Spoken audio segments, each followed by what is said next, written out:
Hello everyone and welcome to PW only IAS. दोस्तों, हम सब के लिए बहुत ही गर्व की बात है जब हम लोग ये सुनते हैं कि हमारे इंडियन नेवी में अब fourth nuclear missile submarine launch कर दिया गया है। बड़ा ही क्वाइटली लॉन्च किया गया है इसको। अभी दरअसल आप सबको पता है कि इंडिया और कनाडा के डिप्लोमेटिक रिलेशंस में कुछ खिंचातानी चल रही है। एक्चुअल में इंडिया के नेवी में बहुत सारे ऐसे सबमरीन्स हैं जो कि ना अलग अलग क्लासेस में डिफाइंड है। आपको कभी सुनने में आता होगा SSBN, कभी सुनने में आता होगा SSK, कभी सुनने में आता होगा SSN क्लास।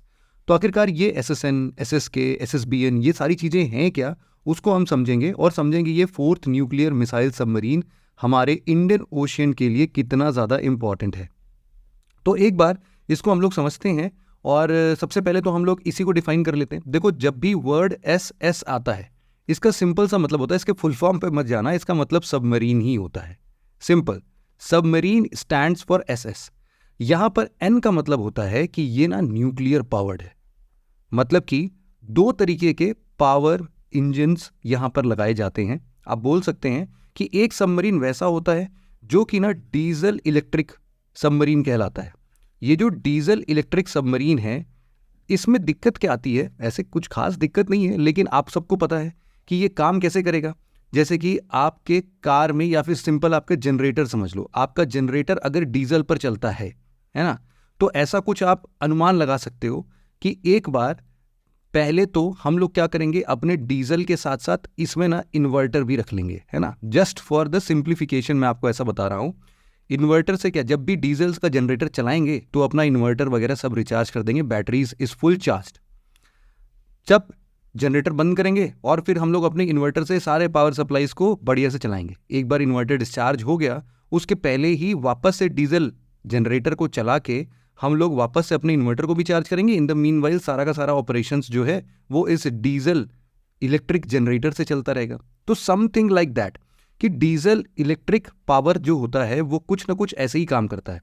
तो इट इज़ नॉट लाइक कि मतलब ना हमेशा डीजल पर चलता होगा, ऐसा नहीं है। डीजल और इलेक्ट्रिक दोनों पर हम लोग स्विच करते रहते हैं।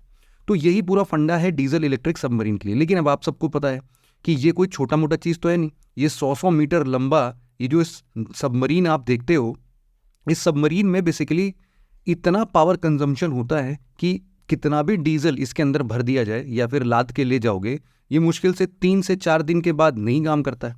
तो 3-4 दिन 5 दिन के बाद इस सबमरीन को वापस से सरफेस पर आना ही पड़ता है।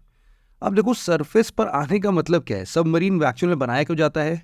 सबमरीन बनाया जाता है सीक्रेट पेट्रोलिंग के लिए। किसी के भी पास जाना है और खुद को छिपा के जाना है, दिखाना नहीं है, अपने पोजीशन को बिल्कुल डिस्क्रीट रखना है। इन सब चीज़ों पर हम लोग सबमरीन्स का इस्तेमाल करते हैं। लेकिन अब ऐसी सबमरीन का क्या ही यूज़ जो कि हर 3 से 4 दिन के बाद सरफेस पर आ रही है। तो इसका अंदाजा तो बहुत इजीली लग जाता है कि अरे 3-4 दिन हो गया इसको आए हुए, अब तो ये पक्का सरफेस पर आएगी, इसके बाद ये चल नहीं पाएगी। तो इसका जो डिस्क्रीटनेस है ना वो काम ही नहीं करता है। SSK क्लास की बात हो रही है। ये जो SSK है वो सबमरीन के वर्ड जो है वो डीजल इलेक्ट्रिक को डिनोट करता है। तो जितने भी SSK क्लास होंगे हमारे लिए वो सब के सब डीजल इलेक्ट्रिक होंगे। अब इसी के साथ साथ हमने SSN भी समझा था कि वो सबमरीन्स जो कि न्यूक्लियर पावर्ड है, मतलब कि अब यहाँ पर डीजल इलेक्ट्रिक पावर नहीं है। यहाँ पर जो पावर है ना, अरे जो हमारे न्यूक्लियर पावर प्लांट्स बनते हैं ना बिजली पैदा करने के लिए, इन सबमरीन के अंदर वैसे ही न्यूक्लियर पावर प्लांट लगे होते हैं। यहाँ पर बेसिकली हम लोग अपने लाइट वाटर रिएक्टर का इस्तेमाल करते हैं। हम लोग ये बोल सकते हैं कि light water reactor LWR nuclear power होता है ये। तो न्यूक्लियर पावर प्लांट जो अभी हम लोग के सरफेस पर या फिर जिससे हम लोग बिजली पैदा करते हैं वो तो प्रेशराइज्ड हैवी वाटर रिएक्टर होता है ना। हैवी वाटर रिएक्टर होता है। और साथ ही साथ PHWR के साथ साथ अब हम लोगों ने ये भी देखा है कि यार अब फास्ट ब्रीडर रिएक्टर भी आ गया है हमारे पास, अभी हाल फिलहाल में आया है। और न्यूक्लियर पावर कैपेबिलिटी के आगे हम लोग बढ़ेंगे तो एडवांस्ड हैवी वाटर रिएक्टर भी हम लोग लेके आएंगे।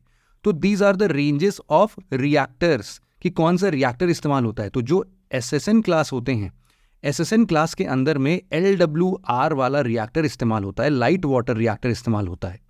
ये लाइट वाटर रिएक्टर ना एनरिच्ड यूरेनियम का इस्तेमाल करता है। यूजुअली जब भी जो भी बिजली हमारा यहाँ सरफेस पर पैदा होता है ना, PHWR, FBR या AHWR, इनके अंदर कोई भी एनरिच्ड यूरेनियम कंटेंट नहीं यूज़ होता है। एनरिच्ड यूरेनियम का क्या मतलब है कि कोई भी यूरेनियम ले लो, जो नेचुरल यूरेनियम होता है वो यूरेनियम 238 होता है। तो इस यूरेनियम 238 में ना एक्चुअल में क्या होता है कि जो हमारा फिसाइल मटेरियल, मतलब जिससे न्यूक्लियर पावर हम कंज्यूम कर पाते हैं, उसका मुश्किल से 0.7% हिस्सा ही होता है। बाकी का 99.3% हिस्सा जो है वो डायरेक्ट इस्तेमाल में नहीं आ सकता है। हम यूँ कहें कि वो 99.3% मटेरियल जो है वो फर्टाइल तो होता है लेकिन फिजाइल नहीं होता। फिजाइल मटेरियल का हम लोग डायरेक्ट न्यूक्लियर पावर में यूज़ कर सकते हैं। तो इसीलिए इसको हम लोग एनरिच करके इसमें जो हमारा फिसाइल मटेरियल का कॉम्पोजिशन है या फिर परसेंटेज है उसको हम लोग इंक्रीज करके 3 से 5% तक करते हैं। मतलब कि जो भी हम लोग न्यूक्लियर सबमरीन के अंदर यूरेनियम का इस्तेमाल करते होंगे वो एनरिच्ड होता है 3 से 5% पर।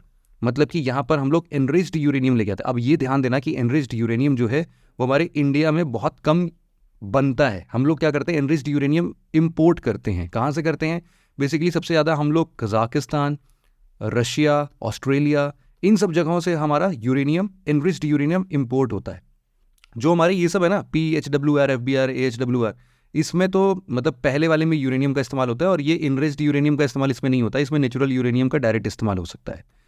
तो इसमें अब बहुत डिटेल में नहीं घुसते हैं। हमारे न्यूक्लियर रिएक्टर में हम लोग सबमरीन पर वापस आते हैं। हम लोगों को बेसिक एक आइडिया हो गया SSN। अच्छा, अब एक यहाँ पर और वर्ड आता है SSN के अलावा, एक वर्ड B भी है। यहाँ पर जो B वर्ड है ना, इसका मतलब होता है बैलिस्टिक मिसाइल। मतलब कि ऐसा कोई भी न्यूक्लियर पावर्ड सबमरीन जिसके पास बैलिस्टिक मिसाइल का भी उसके अंदर एडिशन है। अब यहाँ पर समझना कि मिसाइल सिस्टम भी आप सबको पता होगा हमारे दो होते हैं। एक होता है हमारा क्रूज मिसाइल सिस्टम और एक होता है हमारा ballistic missile system. Ballistic missile system usually थोड़े से डिस्टेंट टारगेट को एक्वायर करने के लिए होते हैं, जो थोड़े दूर हो, 1000 किलोमीटर हो, 750 किलोमीटर हो। क्रूज मिसाइल भी वैसे तो इतना दूर वो भी चला जाता है, बट क्रूज मिसाइल और बैलिस्टिक मिसाइल में डिफरेंस बस इतना होता है कि जो बैलिस्टिक मिसाइल है वो प्रॉपर एक पैराबोलिक पाथ में जाता है और जो क्रूज मिसाइल होता है उसको आप कहीं पर भी मैनूवर कर सकते हो, आड़ा तिरछा कैसे भी करके वो अपने टारगेट को स्ट्राइक कर सकता है। तो इसका प्रेडिक्शन लोग कर लेते हैं कि भाई इसका पाथ ये है। इसका पाथ कोई प्रेडिक्ट नहीं कर पाता है, बट स्टिल हम लोग अभी के जितने भी ऐसे SSBN क्लास के सबमरीन्स हैं उसमें हम लोग बैलिस्टिक मिसाइल का ही इस्तेमाल करते हैं। इतनी बात अगर आपको समझ में आ गई तो हम थोड़ा सा एक बार ऐसे देखो, अब न्यूज़ तो ऐसे बहुत सारे हैं, इंडिया के बहुत सारे नेवल पावर के बारे में बताया गया है, इन सब के बारे में भी डिस्कस करेंगे। थोड़े से बेसिक्स को हम और क्लियर करते हैं अपने, कि जैसा हमने डिफाइन किया कि SSK class is diesel electric submarine और SSBN class is nuclear powered ballistic missile submarine. तो अपना पास क्या SSN क्लास है ही नहीं? SSN क्लास है ही नहीं? नहीं, ऐसा नहीं है कि नहीं है, होने वाला है या फिर था, ऐसा दोनों कह सकते हैं। मतलब अगर आज से 2 साल पहले हम बात करते तो 2 साल पहले तक हमारे पास SSN क्लास का भी सबमरीन था। वो एक्चुअल में ना हमारा INS चक्रा के नाम से था, INS चक्रा। और ये हम लोगों ने रशिया से मतलब लीज पर लिया हुआ था, 10 साल के लिए लीज पर लिया हुआ था, 2013 से 2022 तक के लिए। तो लीज वाला कंप्लीट हो गया तो हमने इसको वापस कर दिया भाई उनको, या फिर डीकमीशन कर दिया इसको। तो SSN क्लास फिलहाल अभी के लिए तो नहीं है, लेकिन फॉर श्योर SSN क्लास के ऊपर एक नया प्रोजेक्ट जल्द ही आने वाला है जिसके अंदर हम लोग SSN क्लास के और सबमरीन्स को जल्दी देखेंगे। आपको पता है SSN क्लास के सबमरीन्स ज़्यादा कंट्रीज़ के पास है भी नहीं। मुश्किल से आप सोच सकते हो कि एक तो USA, फिर UK, फिर यहाँ पर रशिया, फिर फ्रांस, चाइना, इन्हीं 5 कंट्रीज़ के पास है। और फिर उसके बाद 6th जो था वो इंडिया था। इंडिया के पास ही न्यूक्लियर पावर्ड सबमरीन है। लेकिन SSN क्लास नहीं होने से कोई नुकसान नहीं है, क्योंकि हमारे पास तो SSBN क्लास है। SSBN क्लास मोर और लेस SSN क्लास के जैसा ही है, बस इसमें एडिशनली बैलिस्टिक मिसाइल भी लाद दिया है हमने। तो अब क्या होता है, देखो आप सबको न्यूक्लियर ट्राइड के बारे में पता होगा, है ना? न्यूक्लियर ट्राइड क्या होता है कि हम लोग कहीं से भी न्यूक्लियर पावर मिसाइल्स को या फिर न्यूक्लियर वेपन को हम लोग अपने दुश्मन देश पर दाग सकते हैं। ये ट्राइड इसलिए बोलते हैं क्योंकि इसमें आपकी आर्मी, नेवी और एयरफोर्स तीनों आते हैं। तो अभी तक हमारे पास आर्मी के पास था, एयरफोर्स के पास था, लेकिन नेवी के पास ऐसा कुछ भी नहीं था। तो पहली बार ऐसा हुआ था 2016 में। 2016 में जब पहली बार हमारा SSBN क्लास आया ना, तो इसको हम लोग नाम देते थे, क्या नाम देते थे? INS अरिहंत। INS अरिहंत जो है ना, ये बहुत ही शानदार था। INS अरिहंत ही एकमात्र ऐसा पहला हमारा SSBN क्लास था जिसको कि हम लोग बोलते थे nuclear powered, nuclear ballistic missile, nuclear warhead capability इसके पास है। और इसने हमारा न्यूक्लियर ट्रायड को कंप्लीट किया। इसके INS अरिहंत में 4 मेजर सबमरीन्स आने वाले थे। कौन कौन से थे? यहाँ पर इनकी हिस्ट्री थोड़ी सी अगर आप और अच्छे से ट्रैक कर पाओ उसके लिए मैं आपको बता देता हूँ कि जो SSN क्लास था, मतलब न्यूक्लियर पावर्ड क्लास था, INS चक्रा, इसको हम लोग S1 बुलाते थे शॉर्ट फॉर्म में। INS अरिहंत जब आया तो हमने इसको S2 बुलाया। इसके बाद ना INS अरिघात अभी 29 अगस्त 2024 को ही कमीशन किया गया है, मतलब बहुत ही हाल फिलहाल की न्यूज़ है। और इसके बाद है अपना S4 जो है उसका नाम है INS अरिधमन। लेकिन ये है ना, ये अभी नेक्स्ट ईयर कमीशन किया जाएगा, अभी ये अपने सी ट्रायल्स के अंदर में है। और फिर इसके बाद हम लोगों ने अपना नेक्स्ट S4 स्टार नाम दिया है इसको, जो अभी फिलहाल के लिए लॉन्च हुआ है क्वाइटली, जो हम बोल रहे थे ना अभी लॉन्च हुआ है अपना SSBN क्लास का नया सबमरीन, तो वो बेसिकली S4 स्टार है। S4 स्टार का ना अभी कोई भी ऑफिशियल नेम डिक्लेयर नहीं किया गया है, बस इसको अभी के लिए लॉन्च कर दिया गया है। तो बाद में कभी आएगा तो हम लोग अपडेशंस में इसको भी पढ़ लेंगे। बट हाँ, ये याद रखना कि S4 स्टार जो है ये अरिधमन नहीं है। अरिधमन भले ही S4 है लेकिन ये अगले साल आएगा। ये तो एक बात जो आपको ध्यान में रखनी है। एट द सेम टाइम ये भी बात बोली जा रही है कि रशिया से ना अभी एक अकुला क्लास सबमरीन है, नाम याद रखना आप लोग, अकुला क्लास। ये वही अकुला क्लास है जिसको हम लोग चक्रावन बोल रहे थे ना, जो अभी 2022 में डीकमीशन कर दिया गया था। इसके advanced version of Akula class submarines को हम लोग 2028 में वापस से लेने की बात कर रहे हैं रशिया से। तो इसका एडवांस वर्जन जो कि SSN क्लास्ड होगा, है ना, SSN बेस्ड होगा ये, तो याद रखना। और SSN के नाम पर अभी मैं आपको और भी चीज़ें बताता हूँ। SSK क्लास के लिए मैं थोड़ी सी और इन्फॉर्मेशन दे देता हूँ आपको कि ये रिफ्यूलिंग के पर्पज से बार बार सरफेस पर आता रहता है। इसमें ना बेसिकली आप देखोगे तो हमारे पास काफ़ी सारे अलग अलग शिशु कुमार क्लास के कुछ सबमरीन्स हैं, कुछ सिंधु घोष क्लास के सबमरीन्स हैं, और सबसे इंपॉर्टेंट कलवरी क्लास के सबमरीन। ये जो कलवरी क्लास है ना, ये बेसिकली हमारा प्रोजेक्ट 75 है, जिसके अंदर में INS कलवरी, खांदेरी, करंज, वेला, वगीर और इतने तो सब आ ही चुके हैं। ये जो वगशीर है ये भी इसी साल के दिसंबर मंथ में हमारे इस पूरे फ्लीट को ज्वाइन करने के लिए तैयार होगा। तो ये तो हमारे प्रोजेक्ट 75 की बात हो गई। Similarly there are certain other projects going on as well, जैसे कि एक है प्रोजेक्ट 75I, यहाँ पर आई इंडिया को डिनोट करता है। ये जो 75I है ना, ये भी कलवरी क्लास के बाद आने वाला है, इसको भी गो अहेड मिल चुका है, और ये भी आपका डीजल इलेक्ट्रिक प्रपल्शन सबमरीन्स होंगे, मतलब कि SSK क्लास के सबमरीन्स होंगे। 75 के बाद आएगा 75I।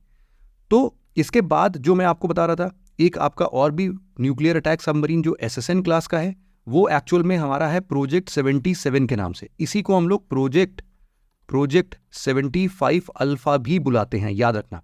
तो प्रोजेक्ट 75 अल्फा या फिर प्रोजेक्ट 77, इन सबको भी हम लोग जल्द ही स्टार्ट करने की बात कर रहे हैं। मतलब कि अभी अकुला क्लास का जो चक्रा सबमरीन है उसको तो हम लोग अभी ले रहे हैं रशिया से, बट हम लोग भी 75 अल्फा के अंदर 6 SSN क्लास के सबमरीन अभी और बनाएंगे। सिमिलरली हमारा जो प्रोजेक्ट 75I है, इसके अंदर भी 6 SSK क्लास के सबमरीन और बनेंगे। तो अभी इनका नाम वगैरह भी बहुत ज़्यादा न्यूज़ में नहीं आया है या फिर अभी तक डिसाइड नहीं किया गया है। बट हाँ, अगर ओवरऑल आपको देखना हो ना, तो हमारे पास इंडिया में कौन कौन से सबमरीन्स हैं, तो आप सबसे पहले देख सकते हो एक शिशुमार क्लास है अपने पास। शिशुमार का INS शिशुमार, शल्की, शंकुश, शंकुल, ये सब हैं। फिर कलवरी क्लास के हमने 6 देख लिए। फिर हमारा सिंधु घोष क्लास है। Sindhu Ghosh is one of the oldest class. इसको ना आप बोल सकते हो कि सिंधु घोष को रशिया से लिया गया था। रशिया से उस टाइम पर SSK क्लास के सारे सबमरीन्स लिए गए थे, और ये ना लगभग बहुत पुराना, ये 1984 से स्टार्ट हुआ था 2000 के आसपास तक, ये तब की बात है। फिर उसके बाद अरिहंत क्लास का हमने देखा ही, अरिहंत, अरिघात, अरिधमन, और अपना S4 वाला SSBN क्लास है ये। फिर अपना SSBN क्लास अरिधमन का एक अपग्रेडेड वर्जन भी आने की बात हो रही है, जो कि अरिधमन है। तो मतलब अब एक बात को ध्यान रखना, आपकी जो INS अरिहंत है, INS अरिहंत के पास में जो आपको नॉर्मल मिसाइल रेंज दी गई है ना, वो मिसाइल कौन सी दी गई है, इसको दी गई है S15 मिसाइल। S15 मिसाइल, जो ये S15 मिसाइल है, इसी का नाम है सागरिका मिसाइल। और आपको जान के शायद ये भी ताजुब होगा कि एक्चुअल में ये और कुछ नहीं है, आपका आप लोगों ने integrated guided missile development program के बारे में पढ़ा होगा, IGMDP, जो हमारे डॉक्टर APJ अब्दुल कलाम साहब ने स्टार्ट किया था, वही वाली है। तो इनके अंदर में आप सबको पता है कि 5 मिसाइल्स हम लोगों ने बनाने की बात की थी। कौन कौन सी? पृथ्वी, अग्नि, त्रिशूल, नाग, और एक और था आपका अग्नि, है ना। तो पृथ्वी, अग्नि, आकाश, त्रिशूल और नाग। तो इसमें जो पृथ्वी मिसाइल था, Prithvi was the very first missile to be developed, और इस पृथ्वी पे भी कई सारे वर्जन्स थे। तो पृथ्वी का एक पृथ्वी 3 मिसाइल आई थी। पृथ्वी 3 मिसाइल का ही अगर आप नेवल वर्जन देखोगे, नेवल वर्जन, तो इसका नाम और एक सबमरीन वर्जन है। तो मतलब नेवल शिप्स में ऐसे बहुत बार हम लोग दूसरी चीज़ों को भी इस्तेमाल में लाते हैं, मतलब दूसरे जगह पर भी इस्तेमाल में आएगा। तो नेवल वर्जन में इसको हम लोग बुलाते हैं धनुष, है ना। इसी पृथ्वी 3 मिसाइल की ही बात हो रही है, इसको क्या बुलाते हैं, धनुष। और सबमरीन वर्जन में इसको बुलाते हैं सागरिका। तो सागरिका कुछ और नहीं है बल्कि क्या है, आपका पृथ्वी 3 मिसाइल ही है जो कि सबमरीन पर लाद दिया गया है। ये S-15 सागरिका मिसाइल है ना, इसका रेंज था पहले 750 किलोमीटर का, लेकिन अब जो नए एडवांस्ड SSBN क्लास के सबमरीन्स आ रहे हैं ना, अरिघात, अरिदमन, ये सब बेसिकली इनके पास लगे हैं K4 मिसाइल्स। K4 जो है ना, वो हमारे डॉक्टर APJ अब्दुल कलाम साहब के नाम पर पड़ा है, कलाम 4। ये जो कलाम 4 है, इनके पास है रेंज आपकी 3500 किलोमीटर तक की। तो ये अब बहुत ही एडवांस्ड वर्जन की बैलिस्टिक मिसाइल्स हैं जो कि न्यूक्लियर वॉरहेड ले जाने में भी सक्षम है। ये सागरिका मिसाइल भी न्यूक्लियर वॉरहेड ले जाने में सक्षम है। तो आपने सबमरीन्स के बारे में तो डिटेल्ड इन्फॉर्मेशन ले ही लिया है, इसके साथ ही साथ मैं आपको कुछ और एडिशनल इन्फॉर्मेशन भी देना चाहता हूँ। जैसे कि अब यहाँ पर वापस से आप वो सारे क्लासिफिकेशन एक बार इंडियन नेवी का देख सकते हो। यहाँ पर अब 2 और ऐड हो रहा है ना। अरिघात के बाद अरिदमन आएगा जो कि अगले साल आएगा, और अभी फिलहाल के लिए S4 स्टार जो है वो लॉन्च कर दिया गया है। इसके बाद ना कुछ फ्रिगेट और डिस्ट्रॉयर्स भी आते हैं जो कि हमारे इंडियन नेवी का पार्ट होते हैं। फ्रिगेट्स बेसिकली पेट्रोलिंग के लिए, या फिर आप बोल सकते हो कि क्विक मैन्यूवरेबिलिटी के लिए, या फिर आप बोल सकते हो कि मतलब किसी को एस्कॉर्ट करना होता है, इन सब चीज़ों के लिए फ्रिगेट्स का इस्तेमाल करते हैं। मल्टीपर्पज़ इस्तेमाल कर सकते हैं हम लोग इसको। और यहाँ पर जो बेसिक प्रोजेक्ट्स हैं, एक है प्रोजेक्ट 17 और ये है प्रोजेक्ट 17A।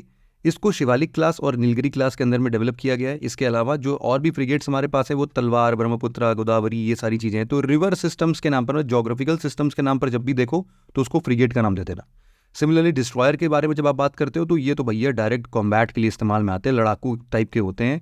और यहाँ पर इनके पास बहुत ज़्यादा मतलब सीधे बस ये लड़ने के लिए ही जाते हैं। इनका जो अलग अलग क्लास है वो है 15B और 15A, 2 प्रोजेक्ट्स यहाँ पर चल रहे हैं। और ये बेसिकली ना स्टेट्स और डिस्ट्रिक्ट के नाम पर होते हैं। तो ये दिल्ली, कोलकाता, विशाखापट्टनम, राजपूत क्लास, तो ये सारी चीज़ें डिस्ट्रॉयर के नाम पर आती हैं। और इनसे भी इनका बाप आता है एक, जिसको हम लोग बोलते हैं भाई साहब एयरक्राफ्ट कैरियर। एयरक्राफ्ट कैरियर जो होता है यार, ये बहुत बड़ा होता है, बहुत बड़ा होता है, आधा किलोमीटर लंबा होता है ये। तो ये बेसिकली वॉरशिप्स होते हैं कि वॉरशिप्स के अंदर इसके ऊपर हम लोग पता नहीं कितने सारे एयरक्राफ्ट कैरियर बोल रहा हूँ, एयरक्राफ्ट लाद देते होंगे इन कैरियर के ऊपर। तो कई सारे एयरक्राफ्ट लेके जाने में इसको बिल्कुल मतलब इंडियन ओशन के बीचों बीच लगा दोगे। अब वहाँ तक एयरक्राफ्ट सारा उड़ के जाएगा तो बहुत दिक्कत होगी, बीच में कोई भी इधर उधर कर सकता है इसको। तो हम लोग क्या करते हैं, कई सारी चीज़ों में एयरक्राफ्ट कैरियर को डायरेक्ट भेजते हैं।